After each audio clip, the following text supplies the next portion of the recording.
Sophie Rodriguez swallowed 3 pills before the child's voice stopped her. Please don't. Her head jerked up. A little girl stood 5 feet away, tears streaming down her face. Hands clutched together like she was praying. I don't know what those are, but I know what you're doing. My mommy took pills and never woke up. Please, please don't. Sophie's throat closed. The pills were already dissolving bitter on her tongue. She had maybe 2 minutes before, I think you need a hug, the girl whispered. Can I hug you before you go? A man's panicked voice shattered the moment. Emma, get away from her now! What happened in the next 30 seconds would either end 1 life or save 3. Before we begin, tell us what city you're watching from. This story started in Seattle, but it belongs to anyone who's ever stood at the edge. Spit them out. The man was running toward them, his face white with terror. He grabbed Sophie's shoulders, shaking her. How many did you take? How many? Sophie couldn't speak. The pills were dissolving faster. Her mouth tasted like chemicals and despair. 3. The little girl said, her voice shaking. I counted 3. Daddy, we have to help her. David Chen's hand clamped over Sophie's mouth. Don't swallow. Do not swallow. Emma, call 911, now. But Sophie was already gagging, trying to force the pills back up. Her body took over survival instinct stronger than intention. She doubled over and vomited onto the wet concrete. The partially dissolved pills came up in a slurry of bile and rainwater.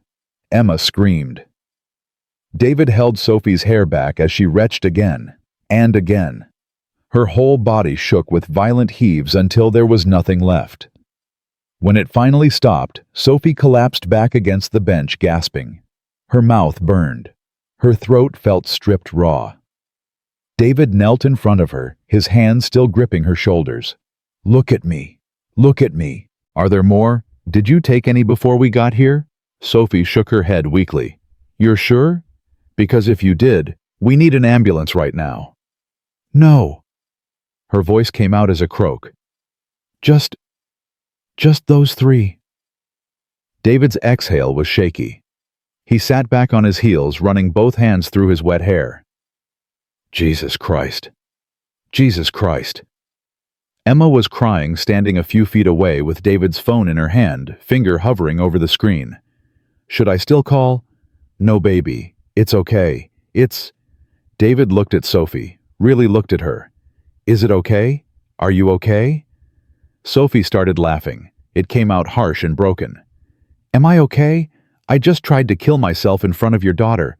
What do you think? I think you're alive. David's voice was hard. That's more okay than the alternative. Is it? Sophie's hands were shaking so badly she had to clench them together. Is it really? Emma moved closer, cautious now. Why did you want to die? Emma, that's not appropriate. No. Sophie cut him off. Her eyes were locked on the child's face. Those brown eyes holding more understanding than any 7-year-old should have. She deserves an answer. She just watched a stranger try to commit suicide. She deserves honesty. She took a shuddering breath. My sister died 8 months ago. Today's her birthday. And I couldn't do one more day without her. One more day of failing at everything. One more day of being nobody's sister, nobody's friend, nobody's anything. So I decided to stop. But you didn't stop, Emma said. Because you asked me to hug you before I went. Sophie's voice cracked. And I realized in that second, I wanted one more hug more than I wanted to die. The rain poured down harder. Water streamed off the metal bench, pooled in the cracks of the sidewalk, diluted the vomit, and scattered pills until they were just white specks in muddy water. David stood abruptly. We're not doing this here. You're soaking wet. You're in shock. We need to get you somewhere dry. I'm fine. You're not fine. You just tried to kill yourself. He said it bluntly, no softening. And my daughter just had to watch it. So no, we're not fine. None of us are fine. But we're going to get somewhere dry and warm, and we're going to figure out what happens next. Sophie looked up at him. This stranger with rain plastering his dark hair to his forehead, his construction jacket soaked through his face, set in an expression she couldn't read. Anger. Fear, determination. Why do you care? Because 3 years ago, my wife died on an operating table while I sat in a waiting room reading a magazine about fishing. 1 minute I'm reading about lure techniques, the next minute, a doctor is telling me Jennifer's gone. Just gone. Like that. He snapped his fingers. And for 2 years after, I thought about dying every single day. Every single day. He glanced at Emma, who was watching him with wide eyes. I never told you that, baby. I'm sorry, but it's true. I wanted to die because living hurt too much. What stopped you? Sophie asked. David pulled Emma against his side. This one. She'd have nightmares and crawl into my bed. She'd make me breakfast, terrible breakfast, burnt toast and cereal with too much milk. She'd draw pictures of us holding hands with, "Don't be sad, Daddy," written in crayon. And I realized she already lost her mother. She couldn't lose me too. Emma leaned into her father. I was scared all the time. I thought Daddy would disappear like Mommy. I almost did, baby. David's voice was rough. I almost did. He looked back at Sophie. So yeah, I care. Because I know what that edge looks like. I know what standing on it feels like. And I know that sometimes the only thing that pulls you back is someone refusing to let you jump alone. Sophie wrapped her arms around herself. She was shivering now. Violent shakes that rattled her teeth. I don't have a kid counting on me. I don't have anyone. There's no reason for me to stay. Then stay for her. David nodded toward Emma. Because she just used up all her courage asking you not to die. Don't make her wonder if she failed. The words hit like a physical blow. Sophie looked at Emma, this small girl with tangled hair and rain-soaked clothes, tears mixing with rainwater on her cheeks. You didn't fail, Sophie whispered. You didn't fail, sweetheart. You saved me. Then come with us, Emma said. Please. We're going to the farmer's market to get apples. You can come. You can get warm. Daddy will buy you hot chocolate. I can't. A police cruiser turned down the street, moving slowly. Sophie's entire body went rigid. I have to go. She tried to stand, but David caught her arm. Why? Because I'm homeless. Because if they see me here throwing up on the sidewalk, they'll arrest me for public intoxication, or move me along, or... Her breathing was getting faster. I can't get another citation. I can't. I already have 2. 1 more, and... You're with me. David's grip was firm. You're not loitering. You're not intoxicated. You're a friend having a medical episode. That's all they need to know. The cruiser slowed further. The officer in the passenger seat was looking at them. David raised his free hand in a casual wave. The gesture of someone who had nothing to hide, nothing to fear. Just a guy with his kid and a friend caught in the rain. The officer nodded, and the cruiser rolled past. Sophie didn't realize she'd been holding her breath until it whooshed out. How did you... Confidence. That's all it is. Act like you belong, and most people believe you. David finally released her arm. Now, are you coming with us or not? Sophie looked at him, at Emma, at the street where the pills had scattered and washed away, at the bench where she'd planned to die. Why are you doing this? Her voice was barely audible under the rain. You don't know me. For all you know, I'm dangerous. I could be...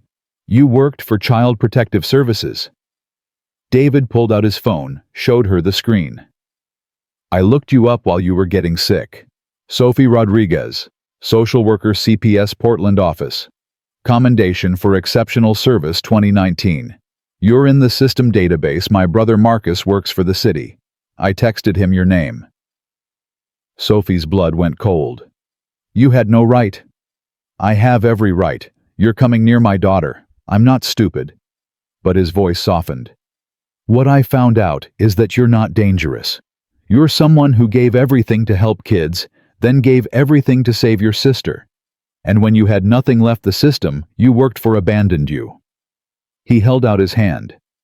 So I'm not being a good Samaritan. I'm being practical. My daughter needs help. You need help. And maybe we can help each other.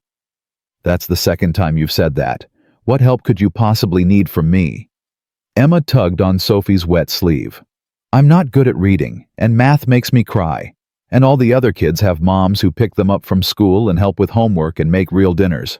Daddy tries, but he's always tired and he burns everything except mac and cheese. Emma. It's true, Daddy. You burned soup last week. Soup. Despite everything, the pills, the vomit, the shaking, the fear, Sophie felt her mouth twitch. How do you burn soup? I fell asleep, David admitted. Dozed off on the couch while it was heating. Woke up to the smoke alarm. Emma had to turn off the stove. I was very responsible, Emma said proudly. But also it was scary. Sophie looked between them. Father and daughter. Both soaked. Both looking at her with identical expressions of desperate hope. You want me to be a nanny? I want a trade, David corrected. I have a studio apartment over my garage. My mother-in-law lived there until last month. It's empty. It has heat water, a small kitchen, a bathroom. It's yours if you want it. I can't pay rent. I don't want rent. I want someone to pick Emma up from Bridleway Elementary at 3:30. I want someone to help with homework and make sure she eats vegetables occasionally. I want someone who understands grief and loss to be there for a kid who's been drowning since her mother died. He paused. And I want you to have a safe place to sleep, to eat, to figure out what comes next. 1 week trial, that's all I'm asking. 1 week. If it doesn't work, no hard feelings. Sophie's mind was racing. This had to be a trick, a setup. Men didn't just offer housing to homeless women out of kindness. There was always a catch, always. But Emma's face was so open, so hopeful, and David's eyes held nothing but exhaustion and sincerity. What's the catch? She asked bluntly. What do you really want? David didn't flinch. Honestly, I want help before I collapse. I work 10-hour days doing construction. I'm project lead on a downtown renovation. We're behind schedule and over budget. I leave at 6 in the morning, get home after 6 at night. Emma's in aftercare at the church basement 5 days a week.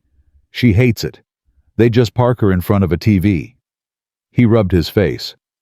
Last week she asked me if I even loved her anymore because I never have time to talk. She's 7 years old and she thinks I don't love her. That's how badly I'm failing. Emma's face crumpled. Daddy. It's okay, baby. It's true. He looked at Sophie.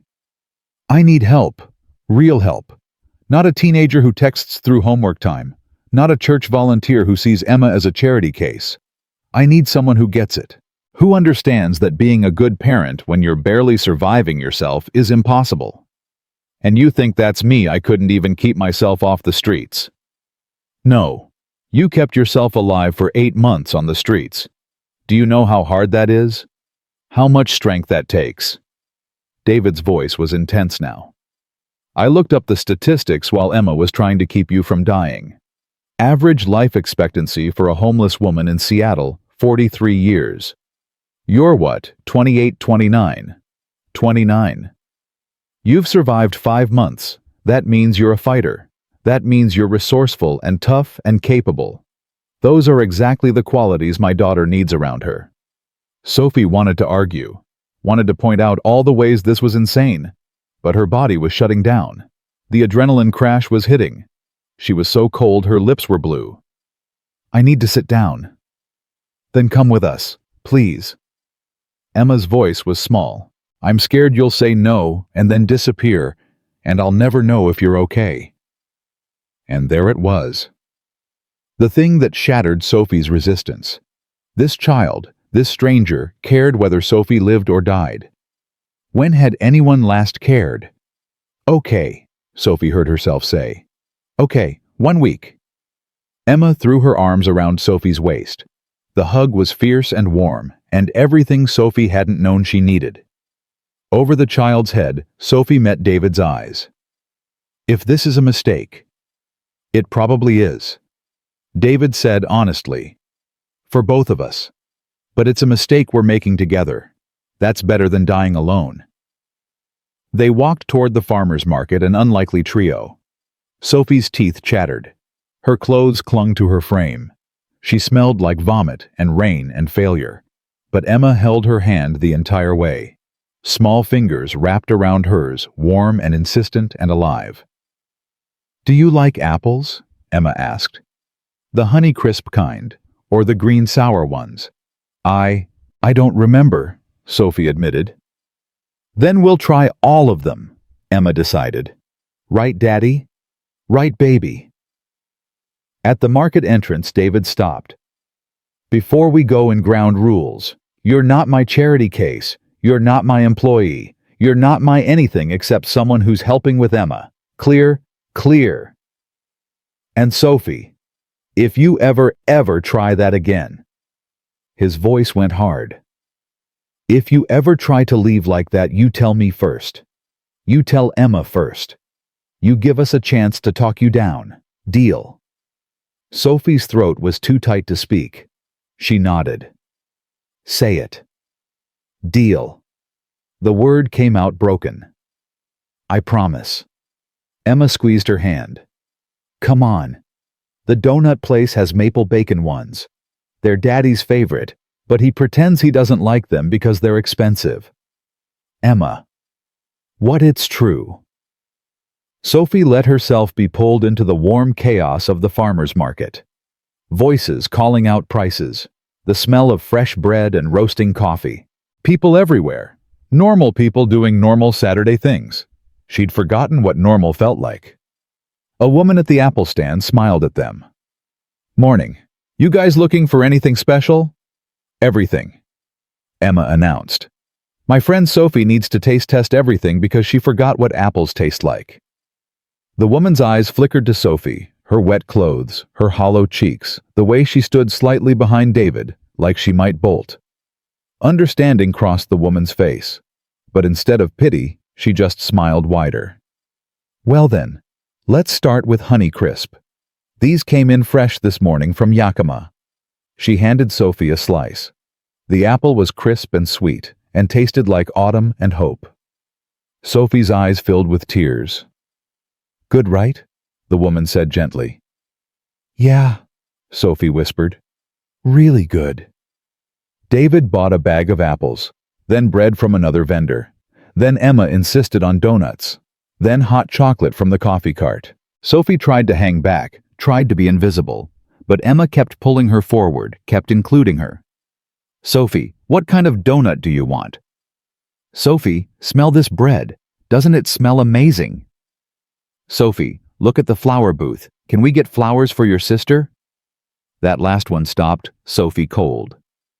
"What?" Emma pointed at a vendor selling fresh-cut flowers. "You said today is your sister's birthday.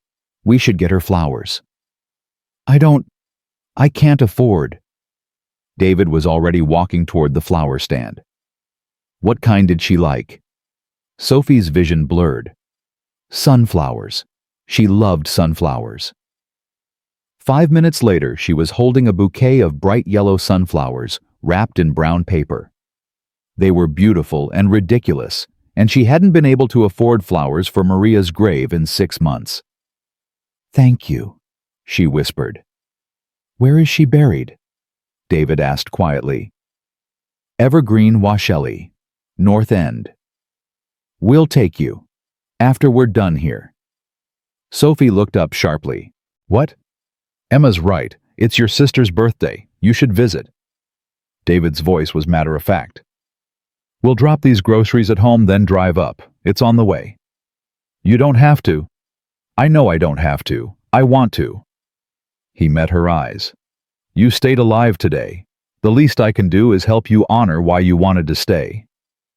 And just like that, Sophie started crying again. Not the desperate, silent tears from the bench. These were different. Softer. Sadder. But somehow less heavy. Emma hugged her from the side, careful of the flowers. "It's okay to cry. Daddy cries sometimes too. He just does it in the shower so I won't see. Emma.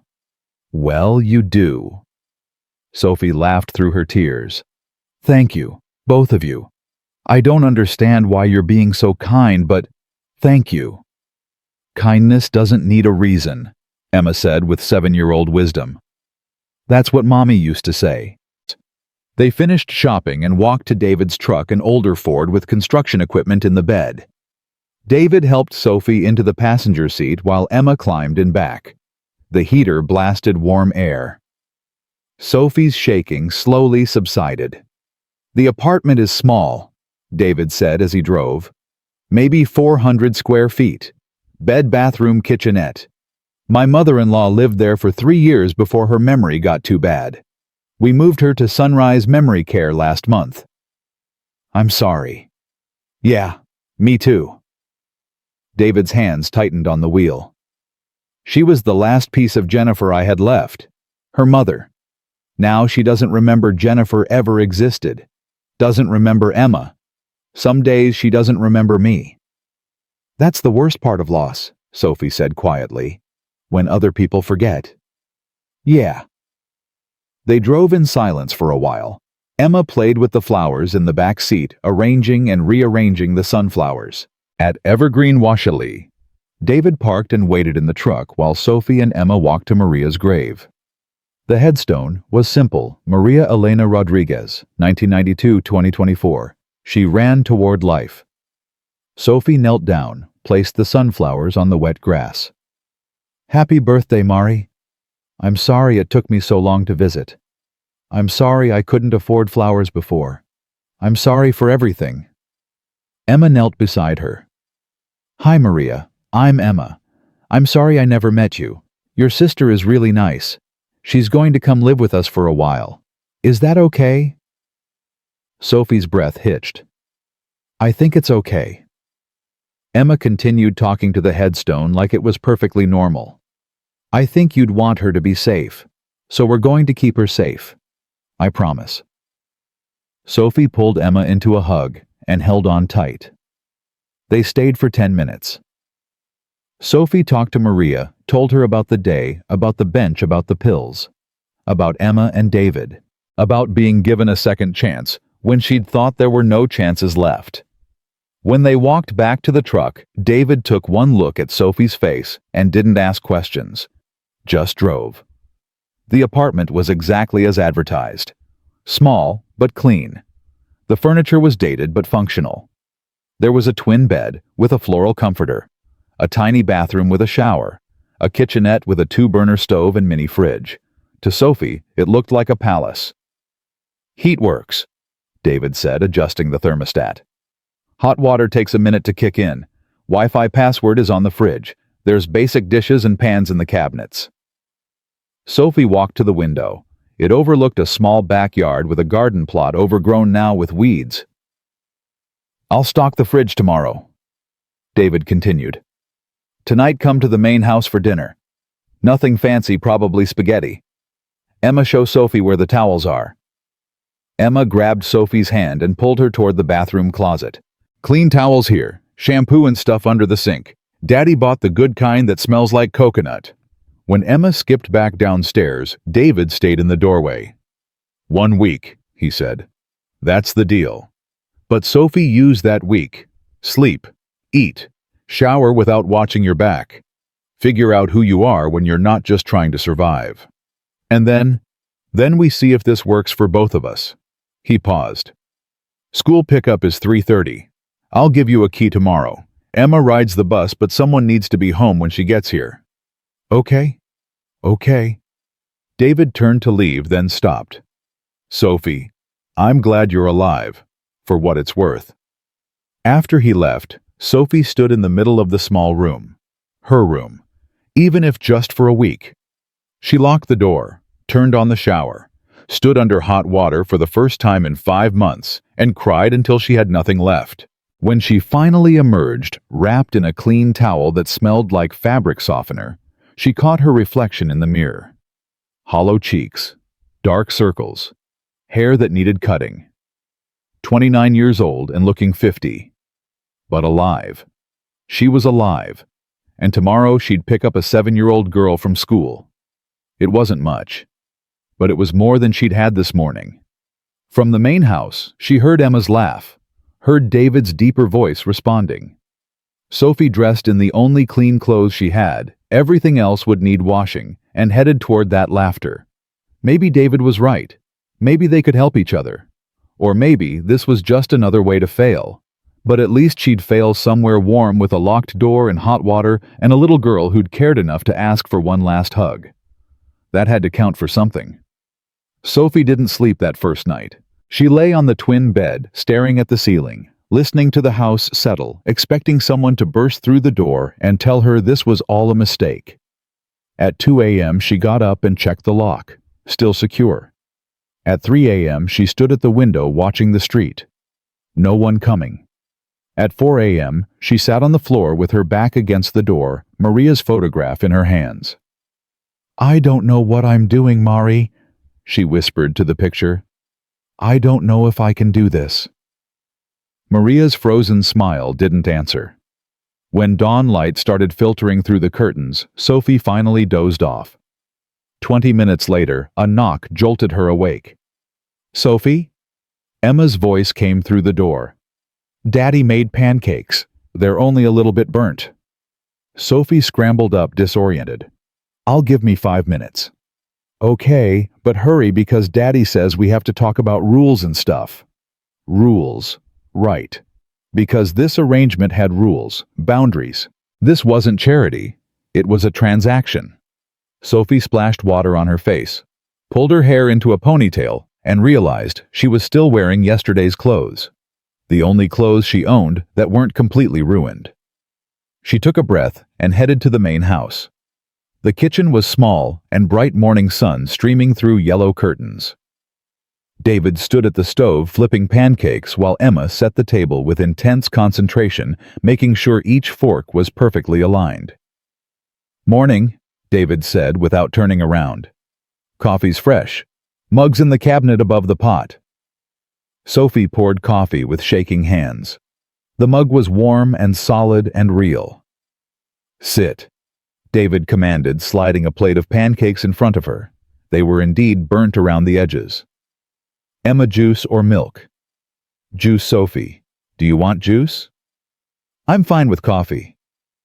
"You need more than coffee."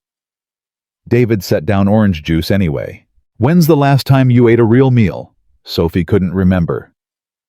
"Thursday, maybe. There was a church lunch." "That's 3 days." David's voice was flat. "You're eating. All of it." "I'm not. All of it." He sat down across from her with his own plate. "Emma, bless the food, please." Emma folded her hands. "Thank you for this food, and for Sophie being here, and please help Daddy not burn dinner tonight." "Amen." "Amen," Sophie echoed automatically. They ate in silence for a moment. Sophie forced down bites, even though her stomach had shrunk. The pancakes were dry and slightly charred, but they were warm and homemade, and she hadn't had homemade anything in months. "So," David said, pushing his plate aside. "Rules. First, Emma's schedule. School starts at 8:15. She takes the bus from the stop 2 blocks down at 7:40. I'm usually already gone by then. Can you handle morning routine?" "What's morning routine?" "She needs to be awake by 7, dressed, fed, teeth brushed, backpack packed. Lunch made, there's supplies in the fridge. She has a tendency to forget her homework, so you'll need to check." Emma looked indignant. "I don't forget, I just sometimes don't see it." "That's called forgetting, baby." David turned back to Sophie. "School gets out at 3:15. Bus drops her here at 3:30. You need to be here. No exceptions." "Okay." "Homework before screen time. She'll try to negotiate. Don't let her." "Daddy, that's not fair." "Life's not fair. Do your homework." David grabbed a notepad. "She has reading Monday and Wednesday. Math Tuesday and Thursday. Science Fridays. She struggles with reading comprehension. The words make sense, but understanding what they mean together is hard." Sophie set down her fork. "That's not uncommon." Her brain is probably processing the decoding faster than the comprehension. We can work on strategies. David looked up sharply. You know about that? I worked with kids for 6 years. Learning differences, behavioral issues, trauma responses. It was part of the job. Sophie felt something shift in her chest. Competence. She'd forgotten what competence felt like. Has she been evaluated?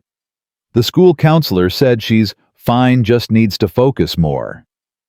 David's tone suggested what he thought of that assessment. That's lazy evaluation. I can do some informal assessments if you want. Figure out what's actually going on. David stared at her for a long moment. Yeah, I'd like that. Emma kicked her legs under the table. Does that mean I get to skip homework? Nice try. No. After breakfast, David showed Sophie around. The main house was small 2 bedrooms, upstairs living room and kitchen downstairs. It was clean, but cluttered with the debris of single parenting. Emma's drawings covered the fridge. Laundry baskets sat unfolded in corners. Dishes were stacked in the sink. I know it's a mess, David said, defensive. It's lived in. There's a difference. Sophie picked up a drawing from the coffee table. Stick figures under a rainbow. Daddy and me forever. Written in crayon across the top. David's face tightened. She drew that last year. Can't bring myself to throw it away. You shouldn't. She's marking permanence. After her mother died, she needed to make sure you weren't going anywhere too. Sophie set it down carefully. It's healthy, actually. She's processing. How do you know all this? I told you. I worked CPS for 6 years. You learn to read what kids aren't saying. David leaned against the wall. Why'd you leave? I didn't leave. I was fired. Sophie's voice went hard. When Maria got diagnosed, I took FMLA. 12 weeks legally protected. Except pancreatic cancer doesn't work on a 12-week timeline. She needed round-the-clock care those last 2 months. I missed shifts. Missed court dates for my cases. My supervisor said I was compromising client welfare. I said I was trying to keep my sister alive. They fired you for that. They fired me for abandoning my professional responsibilities. 3 weeks before Maria died, I got the termination letter. 2 months after she died, I got evicted. 4 months after that, I was sleeping in doorways. Sophie's hands clenched. The system I dedicated my life to protecting, it didn't protect me when I needed it. Emma appeared in the doorway holding a backpack. Daddy, I need lunch money. It's pizza day. David pulled out his wallet, handed her $5. Don't spend it on chocolate milk. But chocolate milk is the best part? Emma. Fine. She pocketed the money and looked at Sophie. Are you going to be here when I get home? The question held weight. Sophie heard what Emma was really asking. Are you going to disappear like everyone else? I'll be here, Sophie said. I promise. Okay, good. Because I want to show you my rock collection. I have 43 rocks, and each one has a name. You named your rocks. Obviously. You can't just have unnamed rocks. That's rude. After Emma left for school, the house felt too quiet. David grabbed his keys and work jacket. I'm on site until 5:30, maybe 6. Here's the spare key. He set it on the counter. Emma's bus drops her at 3:30. There's food in the fridge and pantry, use whatever. Laundry room is in the basement if you need it. David, I don't have other clothes to wash. He stopped. Right. Okay. There's a Goodwill on Madison. Here. He pulled out his wallet again. No. Sophie stepped back. The deal was room and board for childcare, not clothing allowance. Sophie. No charity. You said that yesterday. No charity. David's jaw worked. Fine. Then consider it an advance on work. You can't pick Emma up from school looking like... He cut himself off. Looking like a homeless person. Sophie finished coldly. That's what I am, David. That doesn't change because I slept in a bed last night. That's not what I meant. Yes, it was. And you're right. I need clothes, but I'll earn them. Give me a list of chores. Deep cleaning, organizing, whatever. I'll do extra work and you pay me minimum wage. Then I can buy my own damn clothes. David studied her face. You're really serious about this. I'm serious about not being a charity case. I'm serious about earning my place here. Because the minute I start taking handouts is the minute I become dependent, and I can't.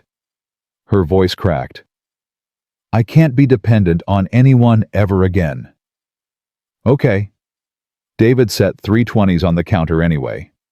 Here's what we'll do. I'll pay you $50 a week for the childcare. Cash. Emma gets home at 3:30, I get home at 6. That's 2.5 hours, 5 days a week. 12.5 hours. $50 is $4 an hour, which is highway robbery, but it's what I can afford right now. That's below minimum wage.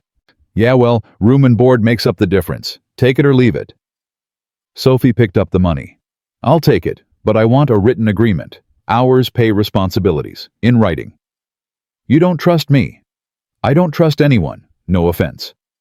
None taken. David pulled out his phone. I'll type something up at lunch, text it to you. What's your number? I don't have a phone. Right. Okay. I'll print it out, leave it on the counter. You can look it over tonight. He headed for the door, then turned back. Sophie. Thank you. For staying. For trying this. Don't thank me yet. I might be terrible at this. You're already better than terrible. Terrible would have been letting Emma watch you die yesterday. After he left, Sophie stood in the empty kitchen holding $60, more money than she'd had in months. She walked back to the apartment and stared at her reflection in the bathroom mirror. David was right. She couldn't pick Emma up from school looking like this. The other parents would call the cops. The Goodwill on Madison smelled like dust and old fabric softener. Sophie moved through the racks quickly, efficiently. 2 pairs of jeans, 3 shirts, 1 warm jacket, underwear and socks from the sealed packages, 1 pair of sneakers that were only slightly worn. Total $43. She changed in the store bathroom, stuffing her old clothes in the trash. When she emerged, she looked almost normal. Almost like someone who belonged in regular society. Back at the house, she spent the afternoon cleaning. Not because David asked, but because she needed to move, needed to do something productive, needed to prove she was worth the space she was taking up. She scrubbed the kitchen until it gleamed, folded the laundry, organized the scattered toys, found Emma's missing homework folder under the couch. At 3:15, she walked to the bus stop. Other parents were already there, mostly mothers. They looked at Sophie with polite smiles that didn't reach their eyes, assessing, judging. Sophie kept her distance. The bus arrived at 3:28. Emma bounded off, saw Sophie, and her whole face lit up. You're here. You're really here. I promised, didn't I? Emma grabbed her hand. This is Sophie, she announced to no one in particular. She's staying with us. She's going to help me with homework. A blonde woman in yoga pants smiled tightly. Oh, are you the new nanny? I'm helping with childcare, Sophie said carefully. How nice. Where are you from? Portland originally. And you've been in Seattle how long? The questions were polite on the surface, but Sophie heard what they really meant. Who are you? Why haven't we seen you before? Are you safe around our children? A while, Sophie said vaguely. Emma ready to head home. They walked back to the house, Emma chattering about her day. And then Kyle said his rock collection is bigger than mine. But I don't believe him because nobody has more than 43 rocks. That's basically impossible. Inside, Sophie made Emma a snack, apple slices and peanut butter, while Emma dumped her backpack on the table. Homework time, Sophie said. But I want to show you my rocks first.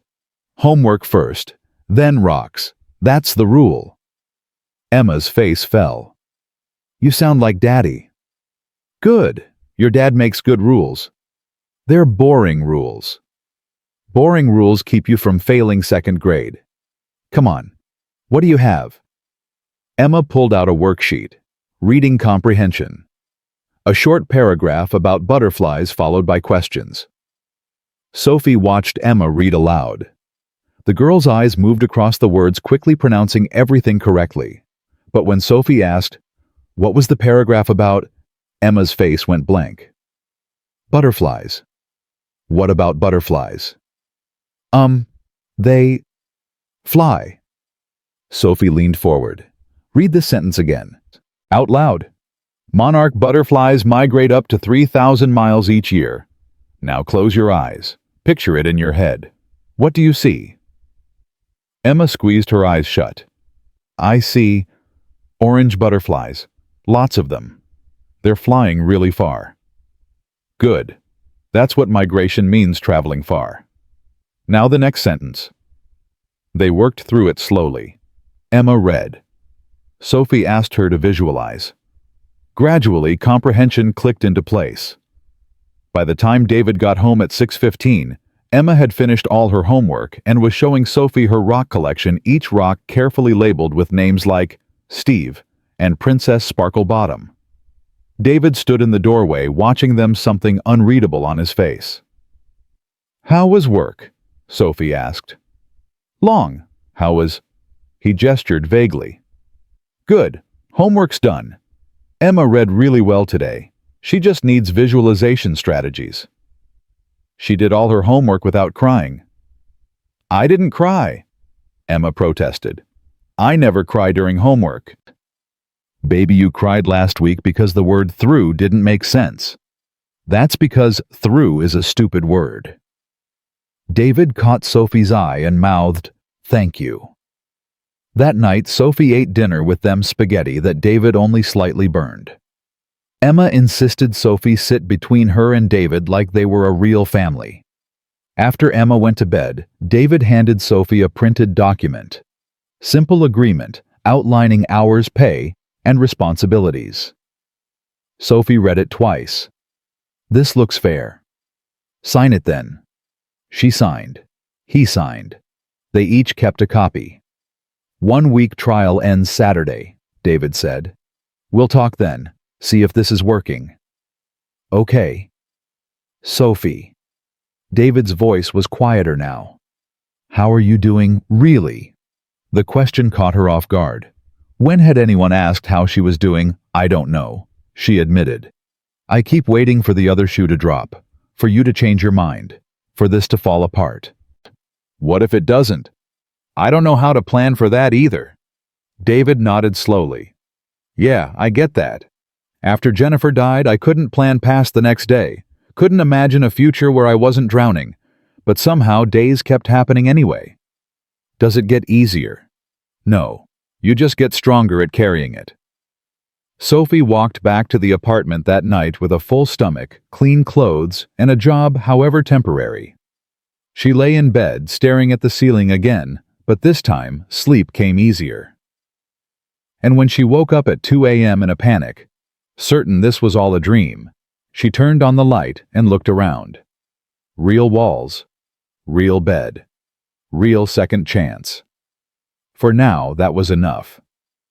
The week passed in a blur of routine. Wake Emma, make breakfast, pack lunch, bus stop, clean the house, pick Emma up, homework, dinner, repeat. By Wednesday, Emma stopped testing boundaries. By Thursday, she was doing homework without argument. By Friday, she asked Sophie to stay for movie night.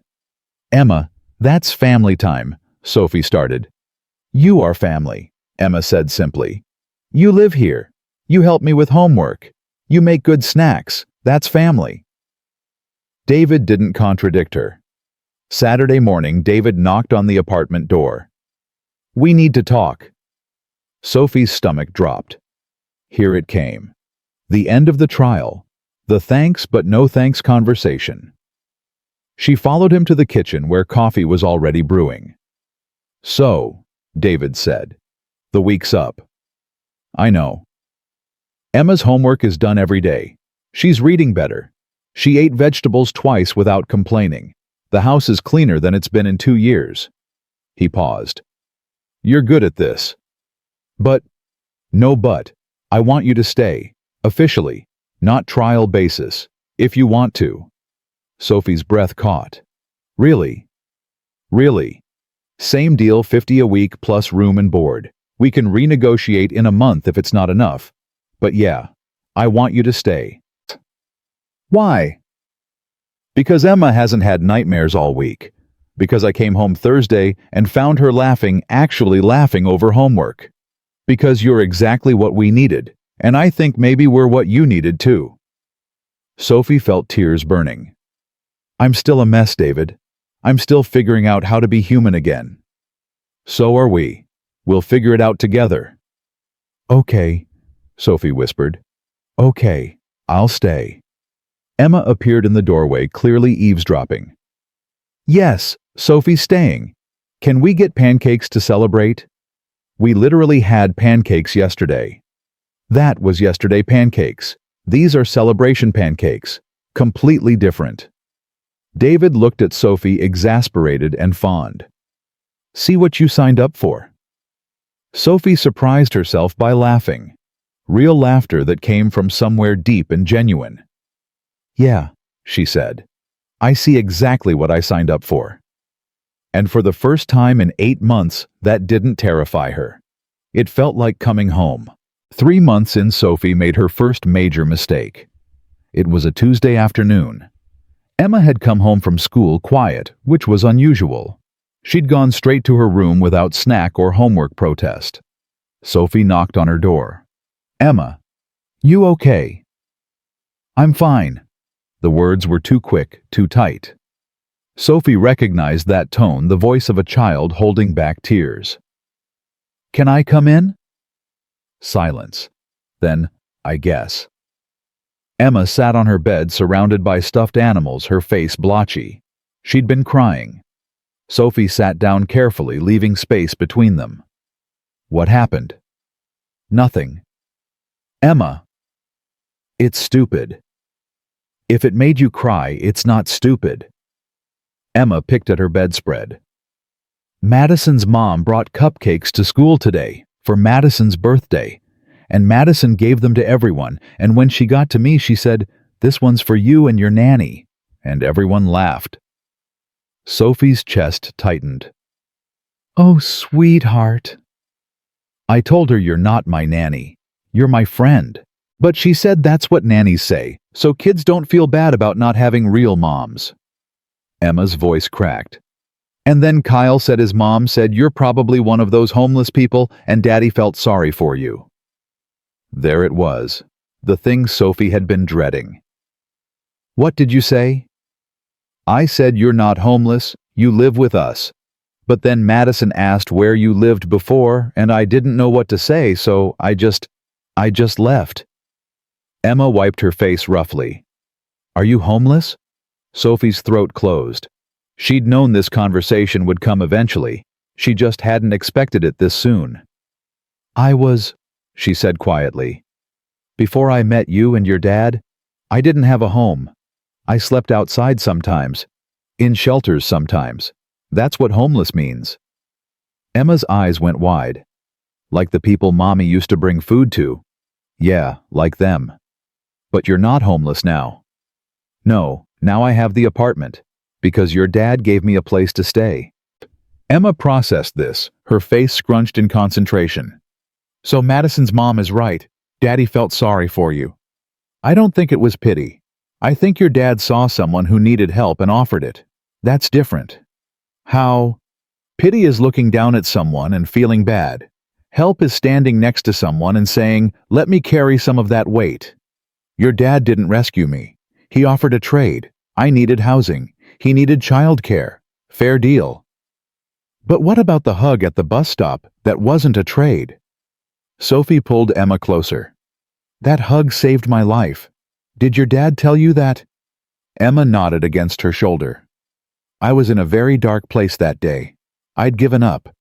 And then this brave little girl asked if she could hug me, and suddenly I remembered that the world still had kindness in it.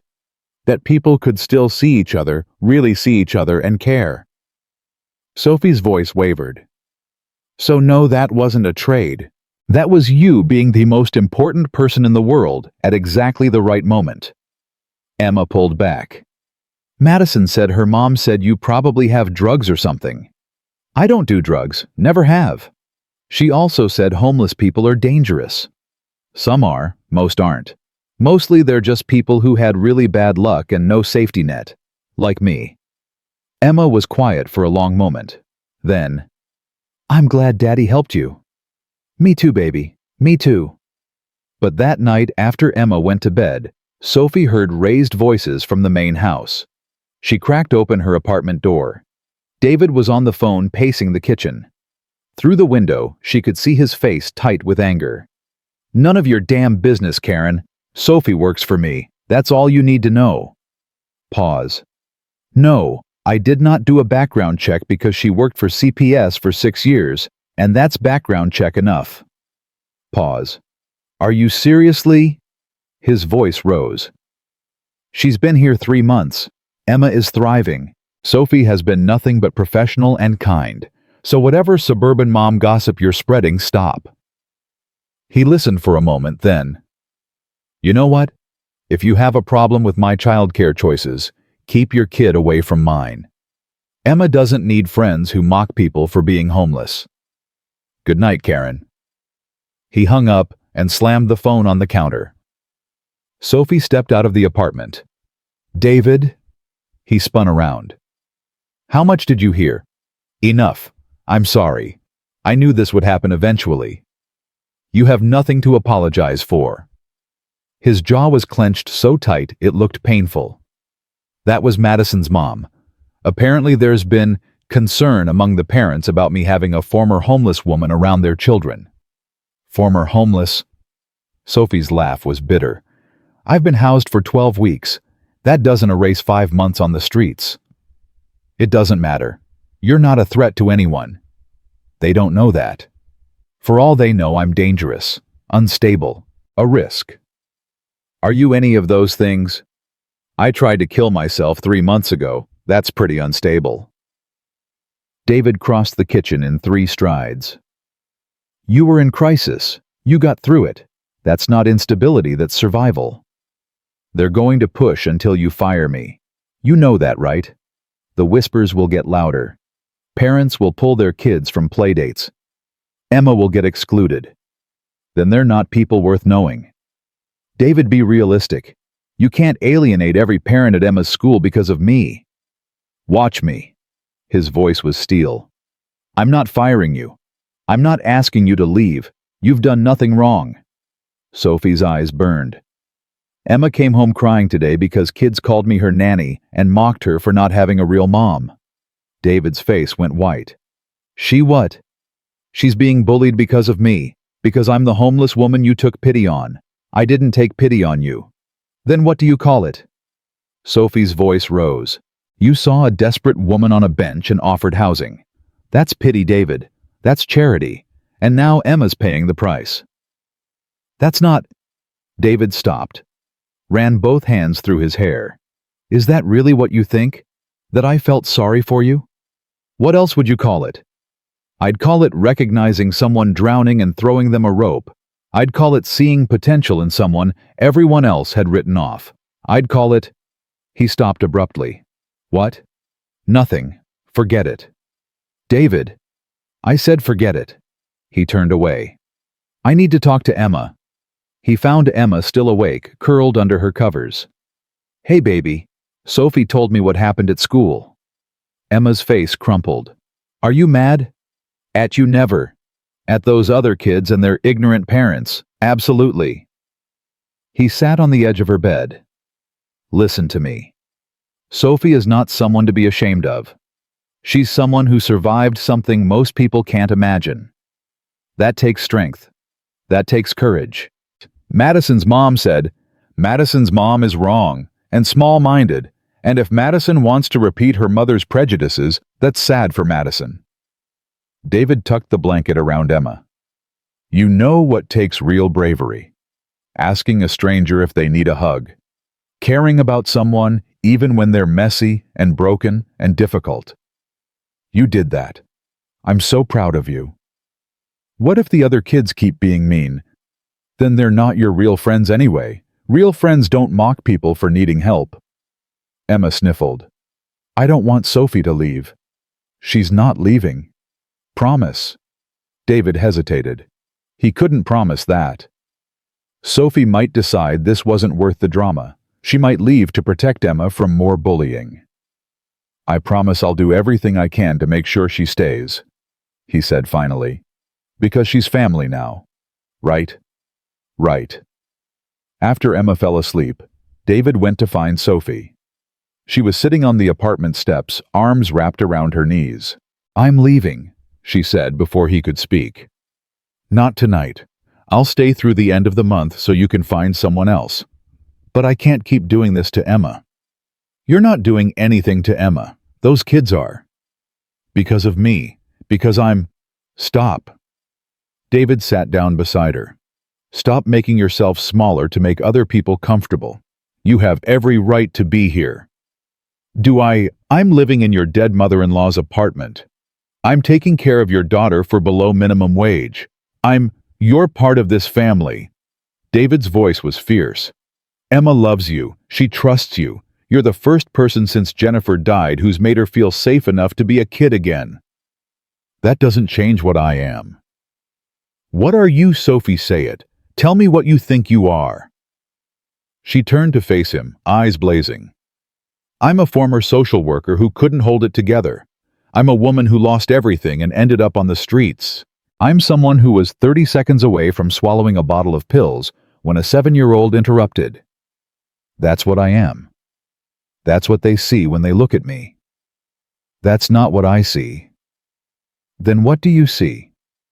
David held her gaze. I see someone who worked herself to the bone trying to save her sister. I see someone who survived 5 months on the streets and still had enough humanity left to accept help. I see someone who's been here 12 weeks and has made more positive impact on Emma's life than anyone else in 2 years. I see someone strong and capable and brave. That's what I see. Sophie's breath hitched. You barely know me. I know enough. I know you color code Emma's homework folders. I know you've been growing herbs in the kitchen windowsill so you can teach her about plants.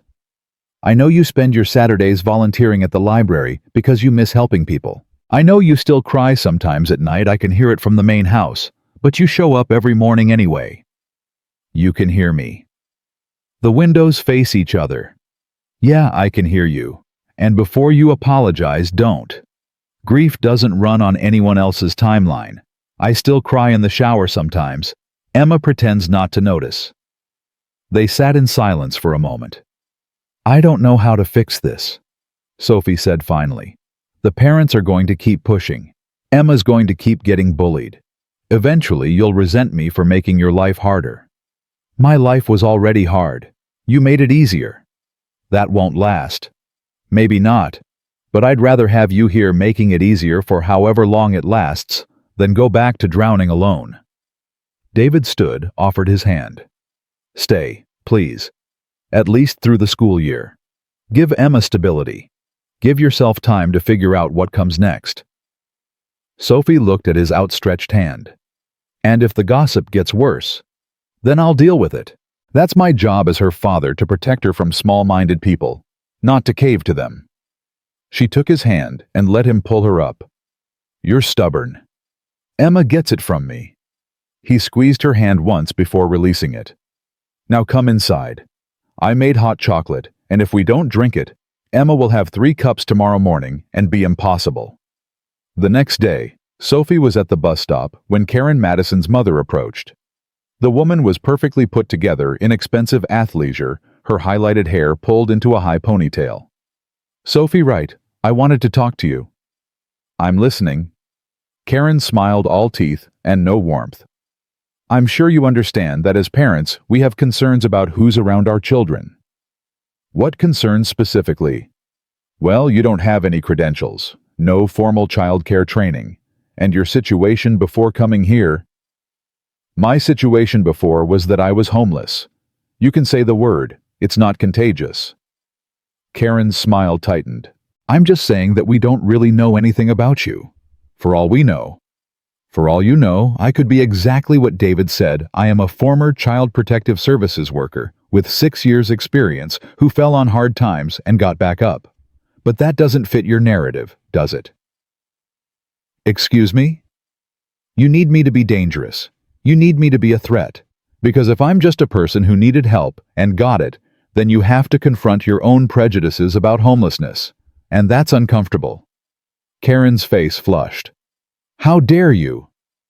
I dare because I have nothing to lose. You've already decided who I am. But here's the thing. Emma is thriving. She's reading at grade level for the first time. She's doing homework without tears. She's happy.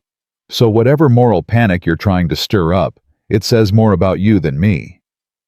The bus arrived before Karen could respond. Emma hopped off, saw Sophie, and her face lit up. Sophie, guess what, Mrs. Patterson said my reading worksheet was perfect. Perfect. She gave me a gold star. Sophie crouched down. That's amazing. You work so hard on those comprehension strategies. Emma threw her arms around Sophie's neck. Can we make cookies when we get home? Please. If your homework's done first. Deal. Sophie stood Emma's hand in hers. She met Karen's eyes directly. Have a nice afternoon. They walked home together, Emma chattering about her day. Behind them, Sophie could feel Karen's eyes burning into her back. That evening, David came home to the smell of fresh-baked cookies and found Sophie and Emma covered in flour, laughing over a mixing bowl. What happened here? We made chocolate chip cookies, Emma announced. Sophie let me crack the eggs all by myself, and I only got a little bit of shell in the bowl. Very little, Sophie confirmed. Barely noticeable in the final product. David grabbed a still warm cookie. These are incredible. Don't sound so surprised. I can cook. I just chose not to starve when I was on the streets. The words came out sharper than Sophie intended. David's face fell. I didn't mean... I know. Sorry. I'm still wound up from this afternoon. Sophie wiped flour from her hands. I had a confrontation with Madison's mom at the bus stop. Karen? What did she say? The usual concerns about credentials and my situation. I may have been less than diplomatic in my response. Good. Sophie blinked. Good? Yeah, good. Someone needs to call out her bullshit. I'm glad it was you. David took another cookie. What did you say? That she needs me to be dangerous to justify her prejudice. That Emma's thriving. That her moral panic says more about her than me. David grinned. I wish I'd been there to see her face. You're not mad? Mad, I'm impressed. You stood up for yourself. That takes guts. Or stupidity. She's probably calling the other moms right now, organizing a formal complaint. Let her. I'll tell them all the same thing I told Karen. My childcare choices are none of their business. Emma tugged on David's sleeve. Daddy, can Sophie eat dinner with us? We made enough cookies for dessert for everyone. Of course she can. David caught Sophie's eye. If she wants to. I want to, Sophie said quietly. Over dinner spaghetti again because David's cooking repertoire was limited, Emma talked about her day. Sophie found herself relaxing into the rhythm of it. This family, this routine, this fragile thing they were building together. After Emma went to bed, David and Sophie cleaned up the kitchen together. Thank you, David said, washing a plate. For standing up to Karen, for staying, for everything. You don't have to keep thanking me. I'm just doing my job. It's more than a job and you know it. Sophie dried the plate in silence. He was right. Somewhere along the way, this had become more than a transaction. Emma wasn't just the kid she watched. David wasn't just her employer. They were becoming something else. Something she didn't have words for yet. David. Sophie set down the towel. That first day, at the bus stop, you said you recognized something in me. What did you recognize? He was quiet for a long moment, hands still in the soapy water. I recognized someone who'd lost their person. the one person who made the world make sense. And I recognized the specific kind of desperation that comes from realizing you have to keep living, even though you have no idea how. Jennifer. Yeah. When she died, it wasn't just losing my wife. It was losing my best friend. The person who knew me better than I knew myself. The person who made me want to be better. His voice cracked. And suddenly, I had to be a father, and a provider, and a functional human being, while feeling like my entire foundation had crumbled. How did you do it? Badly. For a long time, I did it badly. Emma would ask about her mother, and I'd change the subject. She'd cry, and I'd panic. I was so terrified of saying the wrong thing that I said nothing. He finally looked at her. Then you showed up, and I watched you talk to Emma about grief like it was normal, like it was okay to be sad, like loss didn't have to be this secret, shameful thing we didn't discuss. Grief shouldn't be taboo. No. But I made it taboo because I couldn't handle my own. And Emma suffered for it. He dried his hands. You didn't just help with homework, Sophie. You helped us both remember how to feel things, how to talk about hard stuff, how to be human again instead of just surviving. Sophie's eyes stung. I don't know what to say. You don't have to say anything. I just wanted you to know, in case Karen and her mob make you doubt your value here. You're invaluable, to both of us. He squeezed her shoulder once briefly, then headed upstairs. Sophie stood in the empty kitchen, holding a dish towel, her heart doing strange things in her chest. This was dangerous. She was getting attached. To Emma. To David.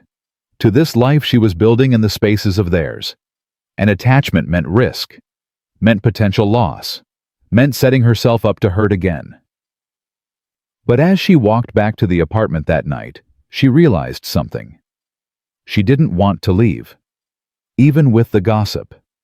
Even with the judgment. Even with the risk. She wanted to stay. And that terrified her more than anything.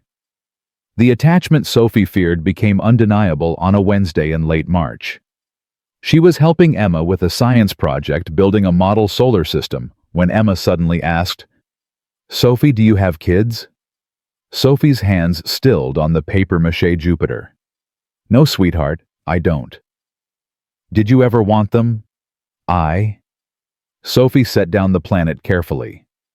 I used to think about it. Before. When Maria was alive and I had a job and a life. But then everything fell apart and it stopped being something I could imagine. Emma was quiet, painting Saturn's rings with careful concentration. Do you think you could imagine it now? Why are you asking? Because Daddy said you might not stay forever. He said you might want your own life someday. But I was thinking. Emma looked up, her brown eyes serious. What if this was your life? What if you just stayed with us always? Sophie's throat closed. Emma. I know you're not my mom, I know that. But you feel like you could be. If you wanted to. And I think Daddy likes you. Like really likes you. I can tell. Baby, it's not that simple. Why not? Because I'm terrified. Because I lost everything once, and I can't survive losing it again. Because your father offered me a job, not a family. Because I don't know how to be anyone's person anymore. Because adults are complicated. Sophie said finally. That's a grown-up answer. That means you don't want to tell me the real reason. The real reason is I don't want to mess this up. What we have right now, you, me, your dad, it works. If I tried to make it something else, I might break it. Emma frowned. Or you might make it better. Or I might make it worse.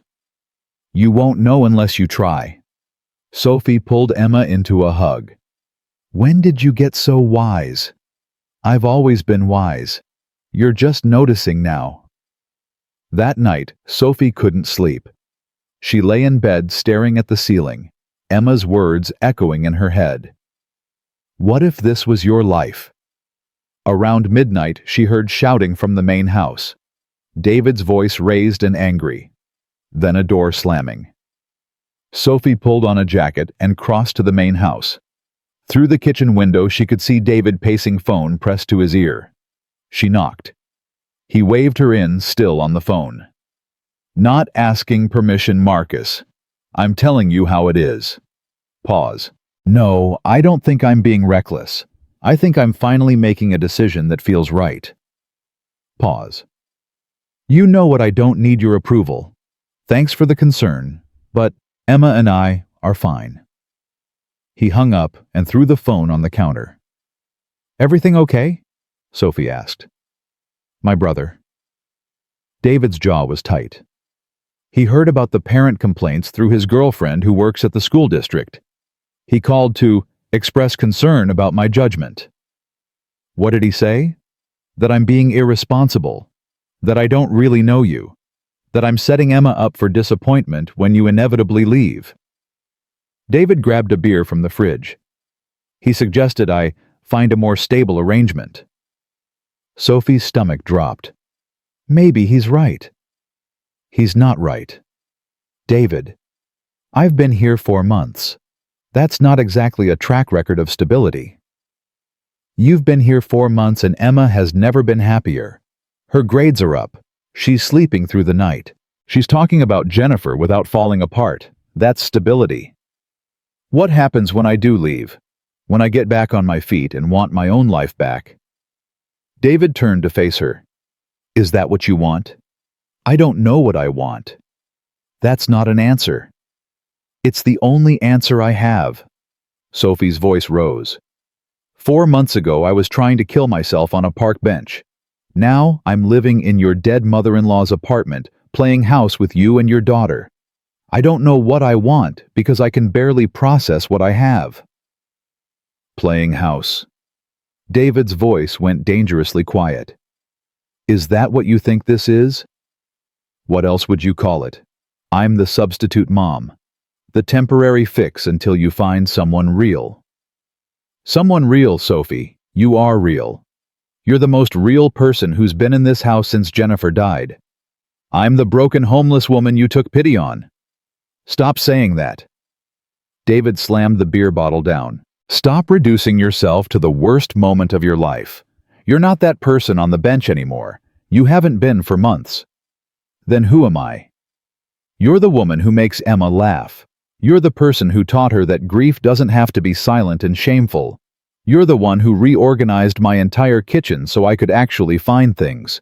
You're the person I look forward to seeing at the end of every shitty day, because you get it. You understand what it's like to keep going, even when everything hurts. Sophie's breath caught. David, I'm not done.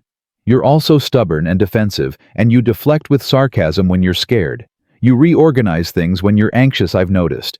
You still have nightmares about Maria. You cry when you think no one can hear.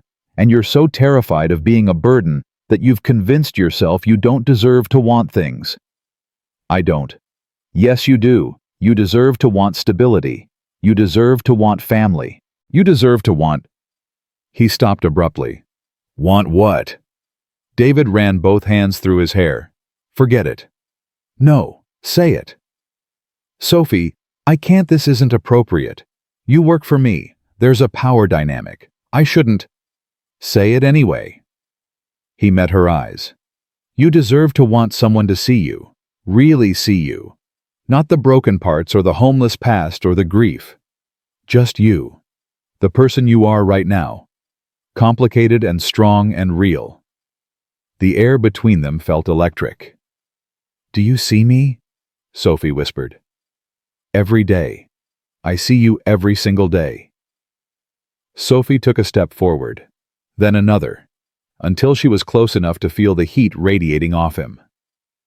This is a bad idea, she said. Probably. I'm still a mess. So am I. I don't know how to do this, how to be someone's anything. Neither do I. We'll figure it out. She kissed him. Or he kissed her. Later, neither could remember who moved first. It was desperate and fierce and tasted like beer and tears and 4 months of unspoken want. When they broke apart, both breathing hard, David pressed his forehead against hers. I need you to understand something, he said quietly. This isn't pity.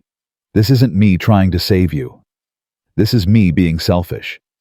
This is me wanting you here, not as an employee, not as Emma's caretaker, as you, just you. I'm scared. Me too. Terrified. But I'm more scared of not trying.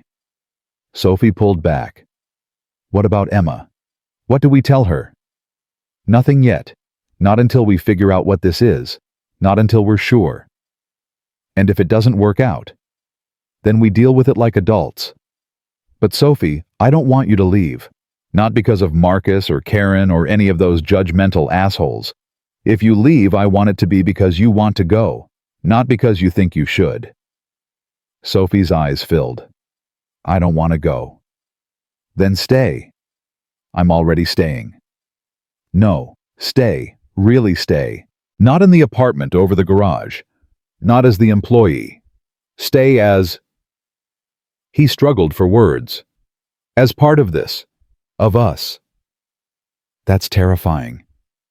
I know. But is it more terrifying than being alone? Sophie thought about the bench, the pills, the absolute certainty that she had nothing left worth living for. No, she whispered. It's not. They stood in the kitchen holding each other while the refrigerator hummed and the clock ticked and everything shifted. The next morning, Emma came downstairs to find Sophie making pancakes in the main house kitchen instead of her usual routine of breakfast in the apartment. Why are you here so early?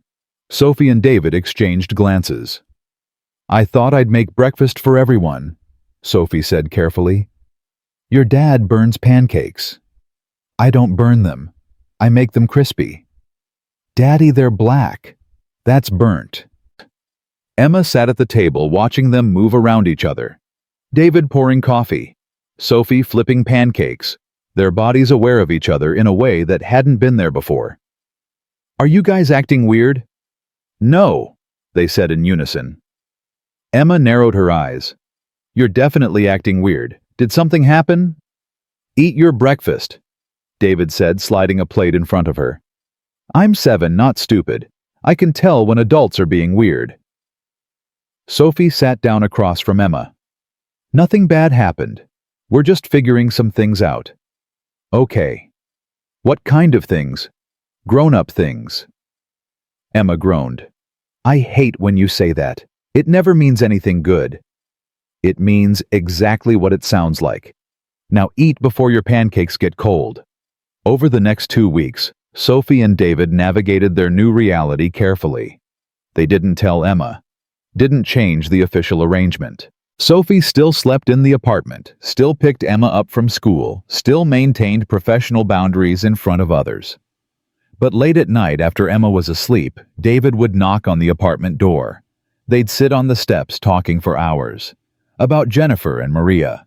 About grief and guilt, and the impossible weight of moving forward. About fear and hope, and the terrifying vulnerability of wanting things again.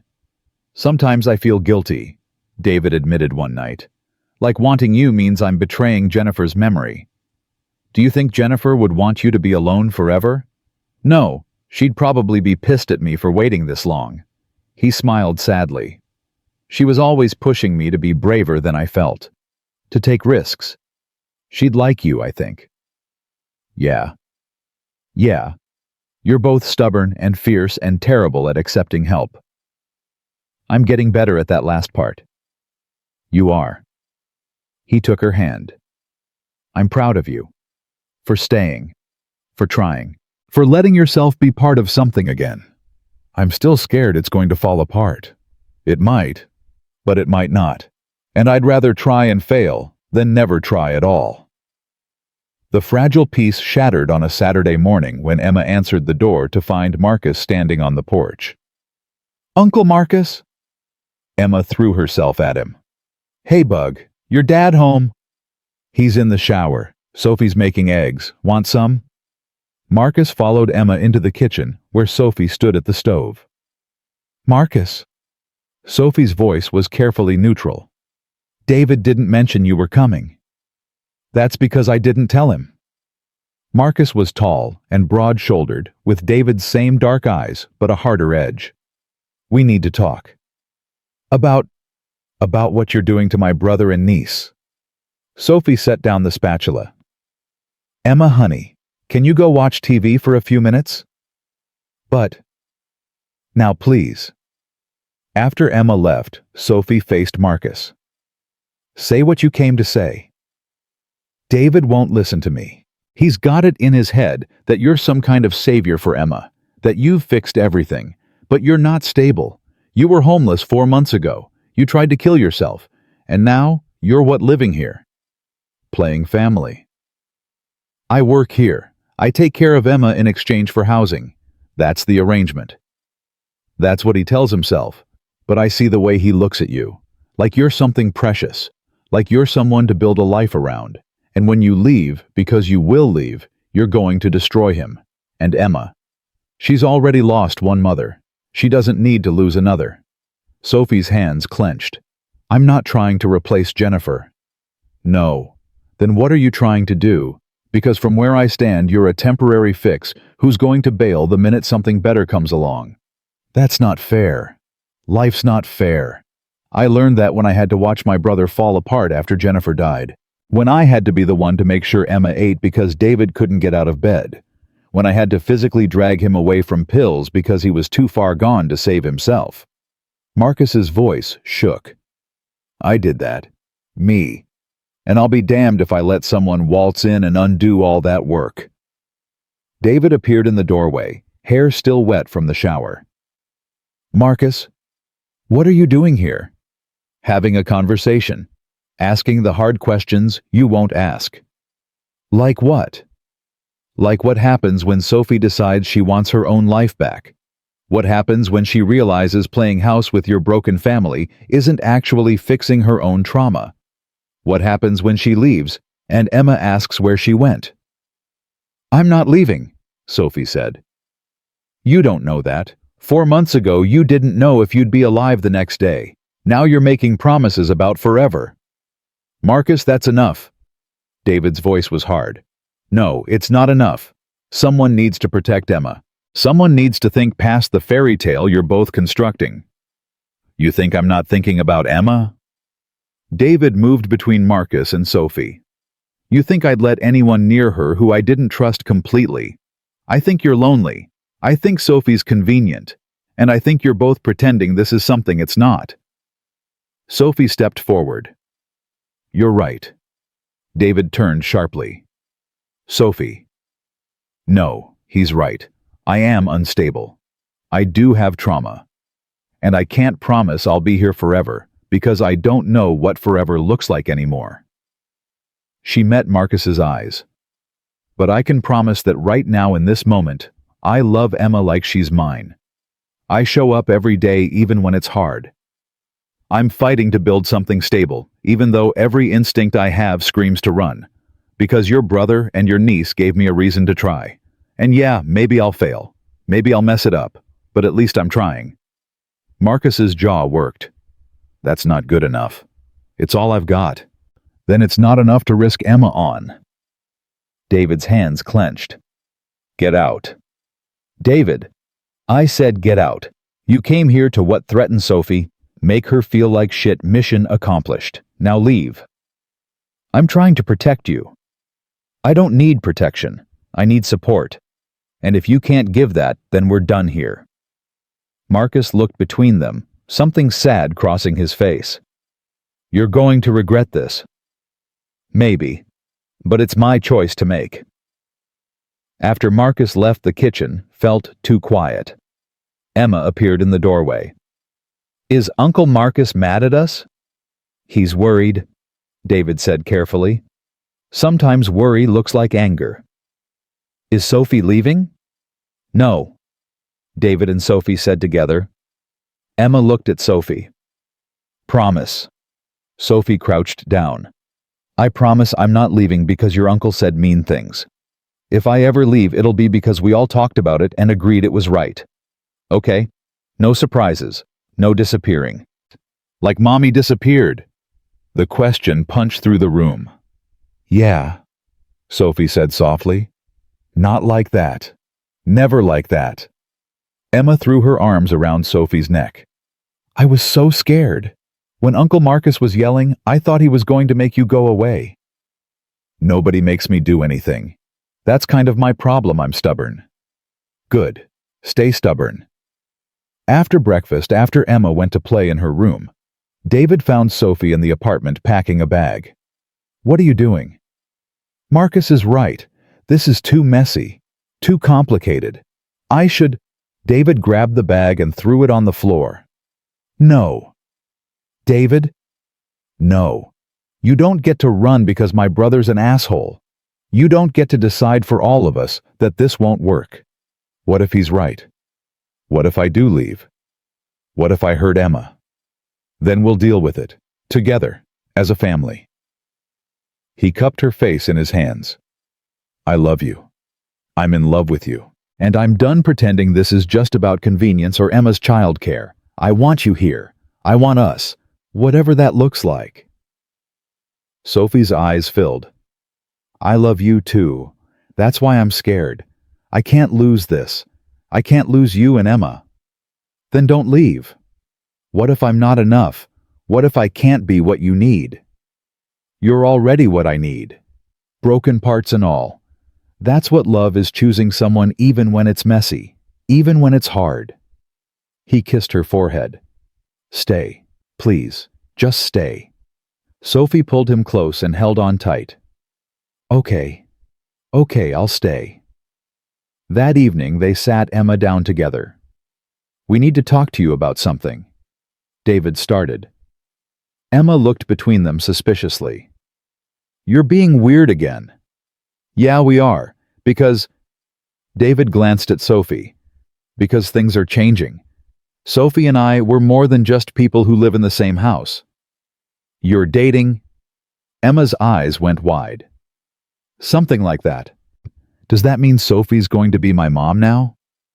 It means we're figuring out what our family looks like, Sophie said carefully. I'm not trying to replace your mother. Jennifer will always be your mom. But I'm here. And I love you. And if you're okay with it, I'd like to be part of your life in a bigger way.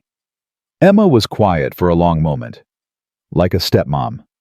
Eventually, maybe, if that's what everyone wants. But right now, let's just start with family, okay? Emma launched herself at both of them, wrapping her arms around their necks. Can we still do homework together? Of course. And movie nights? Definitely. And you won't leave even if Uncle Marcus is mean. Sophie met David's eyes over Emma's head. I won't leave. Then okay, you can be my family. Later that night, after Emma was asleep, Sophie and David sat on the porch steps watching the stars. Your brother's going to hate this, Sophie said. Probably, but he'll get over it, or he won't. Either way, it's not his choice. What if he's right, though? What if I'm not ready for this? David took her hand. Then we'll figure it out together. That's what partners do. They don't have to be perfect. They just have to show up. I'm really good at showing up. It's the staying that scares me. Then we'll work on that part. One day at a time. Sophie leaned her head on his shoulder. 4 months ago, she'd been ready to die on a bench. Now she was sitting on a porch with a man she loved, helping raise a child she adored, building a life she'd never thought she'd have again. Thank you, she whispered. For what? For seeing me. On that bench. For not looking away. Thank you for letting us see you. For staying even when it was hard. For being brave enough to try again. Above them, stars wheeled across the sky. Inside, Emma slept peacefully secure in the knowledge that the people she loved weren't going anywhere. And for the first time in a year, Sophie let herself believe in tomorrow. Not because tomorrow was guaranteed, but because she finally wanted to see it. The tomorrow Sophie had been afraid to believe in arrived piece by piece over the next 8 months. Some pieces were small. Sophie moved out of the apartment over the garage in June. Not away just into the main house, into the guest room that slowly became hers. Her clothes in the closet. Her books on the nightstand. Her toothbrush next to David's in the bathroom. Emma helped her pack up the apartment, treating it like a celebration rather than a transition. "You should take Grandma Rose's quilt," Emma said, folding the faded floral comforter. "She'd want you to have it." "Are you sure?" "Yeah, you both needed a safe place. Now you're both home." Other pieces were harder. Marcus didn't come around for 3 months. When he finally showed up in September, it was Emma who answered the door. "Uncle Marcus, are you still mad?" Marcus crouched down to her level. "I was never mad at you, Bug. I was worried." "About Sophie?" "Yeah, about Sophie. She's not leaving, she promised, and Sophie doesn't break promises." Marcus looked past Emma to where Sophie stood in the hallway, dish towel in hand, braced for confrontation. "Can we talk?" he asked. Sophie nodded toward the backyard. "Emma, go find your dad. Tell him Uncle Marcus is here." They stood in the yard near the garden Sophie had planted in spring. Tomatoes and peppers thrived in neat rows. Sunflowers, Maria's favorite, grew tall against the fence. "I was wrong," Marcus said without preamble. "Or not wrong exactly. I was scared. And I took that fear out on you. You were protecting your family. I get it." "No, I was protecting my idea of what David's healing should look like. I thought he needed time, space, professional help. Not," he gestured vaguely, "not someone with their own trauma to process. We're all processing something." "I know that now. Emma's teacher called me last month. Did you know that?" She wanted to tell someone in the family how much Emma's improved, reading scores up 2 grade levels, participating in class, making friends, happy. Marcus's voice roughened.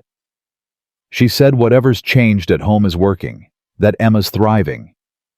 Emma's a fighter. She just needed someone to see that. She needed you, and I tried to take that away because I was too scared to trust it." Marcus met Sophie's eyes. "I'm sorry, for what I said, for how I said it, for not giving you a chance." Sophie's throat tightened. "You were right about some things. I am unstable sometimes.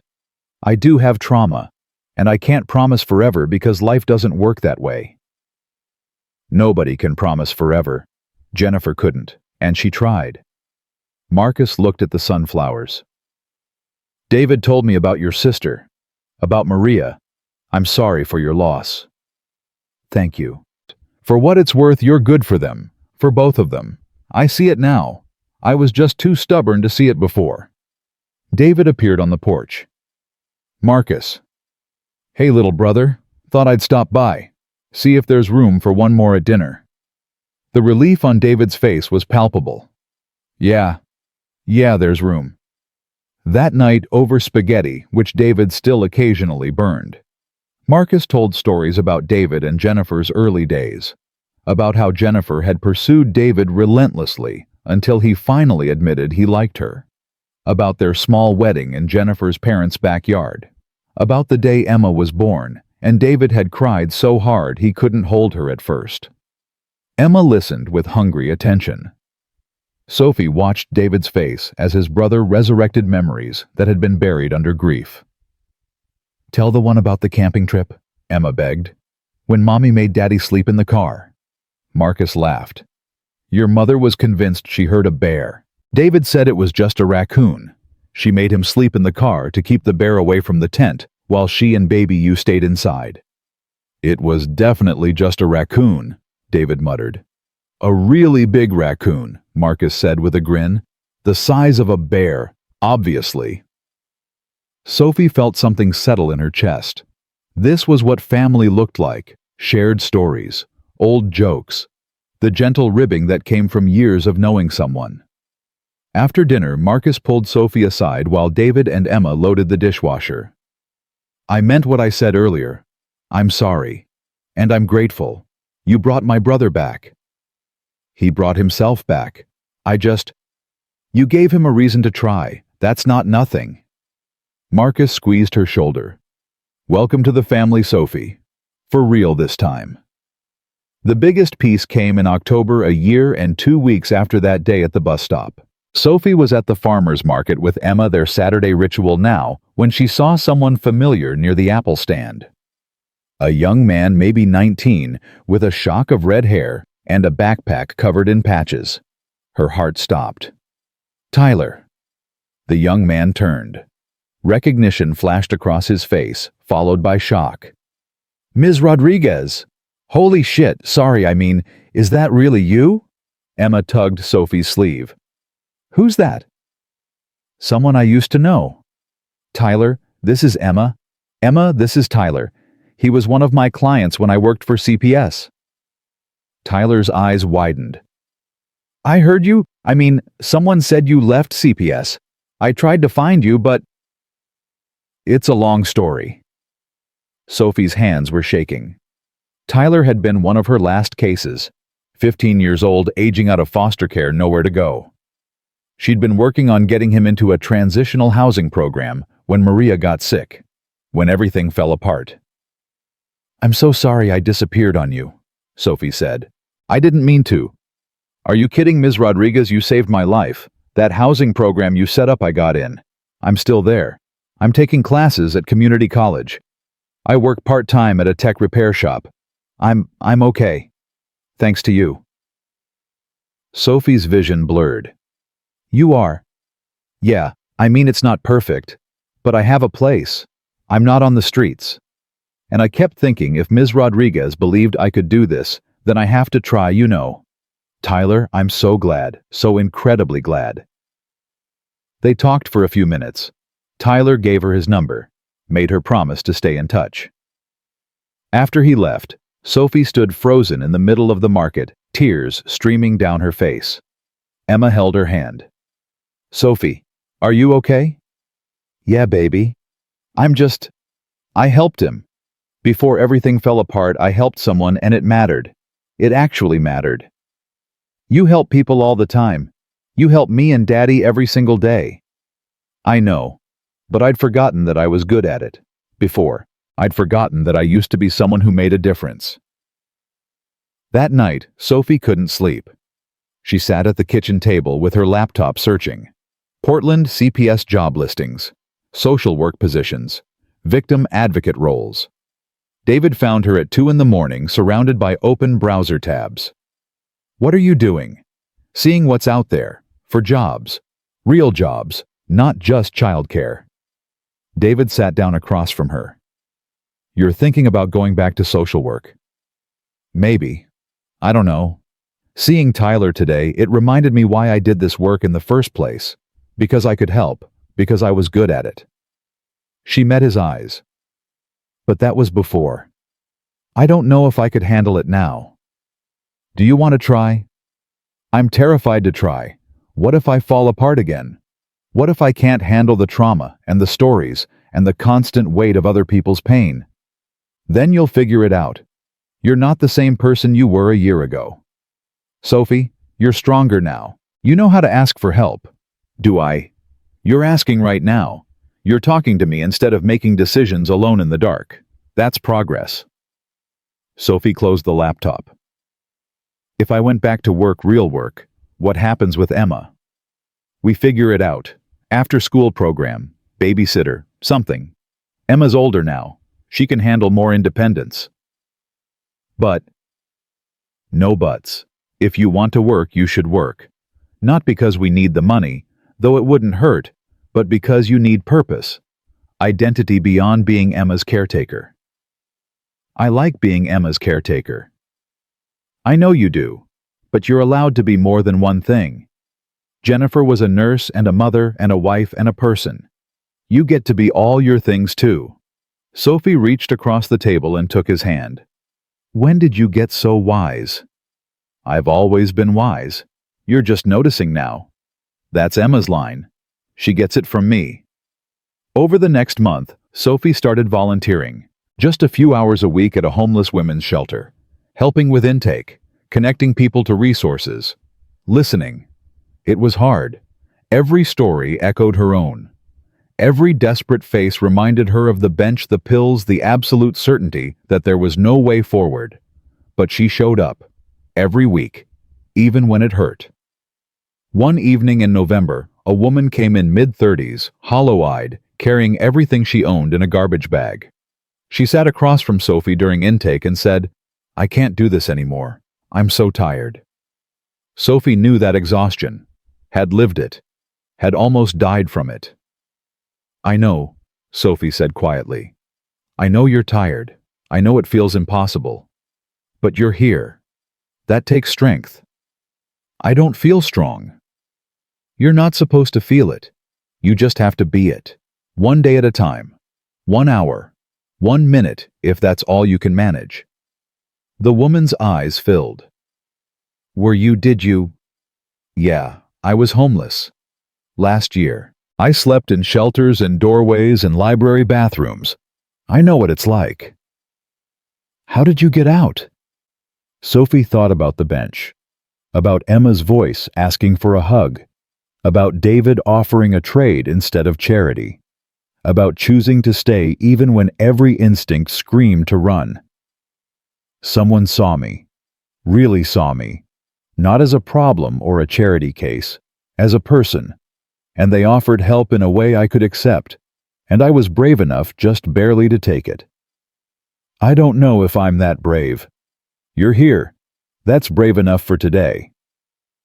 After the woman left with a bed assignment and a list of resources, Sophie sat in the empty office and cried. Not from sadness, from recognition, from understanding that her story, the darkest, most painful parts, could be used to help others, that she could turn her worst moments into someone else's hope. When she got home, David and Emma were building a pillow fort in the living room. "Sophie, come see, we made a castle." Sophie crawled into the fort, letting Emma arrange pillows around her like a throne. "How was volunteering?" David asked. "Hard, good, important." Sophie pulled Emma onto her lap. "I think I want to do more. Maybe go back to school, get my clinical license, specialize in trauma work." "That's a big step." "Yeah, it is, but I think I'm ready, not to forget what happened, but to use it, to help people who are where I was." Emma twisted to look at her. "Will you still be here for homework and stuff?"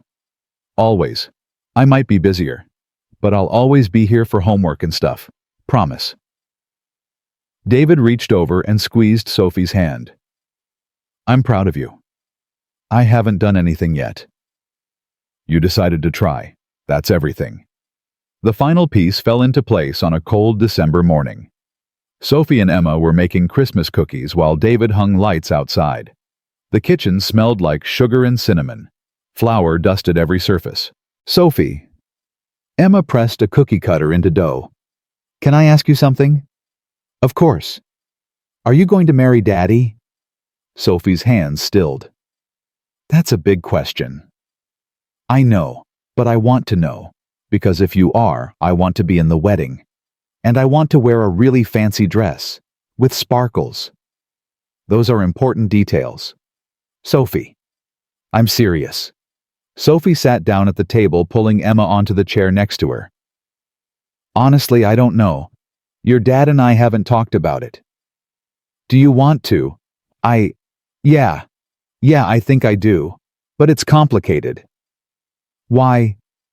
"Because marriage is a big promise. It's saying, I'm choosing you forever. And forever is scary when you've lost people you loved." Emma was quiet for a moment. "Do you think about my mommy sometimes? About how Daddy was married before?" "Sometimes? Does that bother you?" "No, I like that Daddy loved Mommy so much. It means he's good at loving people." Emma picked at a piece of dough. "I think Mommy would like you." Yeah, because you make Daddy laugh again, and you help me with homework without making me feel dumb. And you grow sunflowers even though they make you sad because they remind you of your sister. That's what Mommy used to do, things that were hard because they mattered." Sophie's throat closed. "You're pretty wise for an 8-year-old.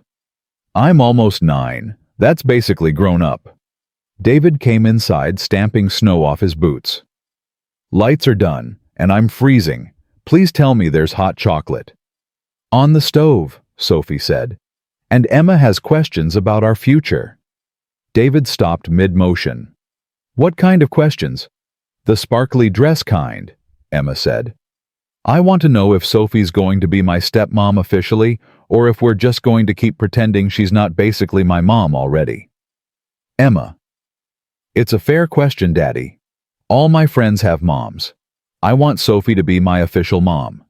With papers and everything." David looked at Sophie. She looked back. They'd been dancing around this conversation for months. "Can we have a grown-up talk?" David asked Emma. "Just me and Sophie." "Fine. But I'm telling you right now, I want the sparkly dress. So make good choices." After Emma returned to the living room, David pulled Sophie onto the porch despite the cold. "She's not wrong," he said. "We have been pretending. I wasn't sure you were ready. It's only been a year. Jennifer died 3 years ago. I loved her. I'll always love her. But loving her doesn't mean I can't love you too." David took both her hands. "I'm ready. The question is, are you?" Sophie looked at this man who'd seen her at her lowest and offered help instead of judgment. Who'd trusted her with his daughter. Who'd chosen her every day even when she made it difficult. "I'm terrified," she admitted. "I'm terrified of losing this. Of losing you and Emma. Of somehow messing it up." We're all terrified. That's what love is, choosing to be vulnerable even when it's scary. What if I'm not enough? What if? David kissed her. Hard and certain and full of all the things they'd been too scared to say. "You're enough," he said against her lips. "You've always been enough." "Then yes. Yes, I'm ready." "Good. Because I have something for you." He pulled a small box from his pocket. Inside was a simple silver ring with 3 small stones, Emma's birthstone, Jennifer's and Maria's. "I wanted you to know this isn't about forgetting them. It's about carrying them forward, together." Sophie's hands shook as she took the box. "David." "Sophie Rodriguez, will you marry me? Will you be Emma's stepmom and my wife, and part of this messy, complicated, beautiful family we're building?" "Yes, God, yes." Emma's whoop came from inside the house. She pressed her face against the window, jumping up and down. "I think someone was eavesdropping," David said with a laugh. Emma burst onto the porch. "She said yes. I told you she'd say yes. Can we tell Uncle Marcus? Can we get a dog? Can I get the sparkly dress now, or do I have to wait?" "Slow down," Sophie said, pulling Emma into a hug. "Yes, we can tell Uncle Marcus, maybe on the dog, and you can definitely get the sparkly dress."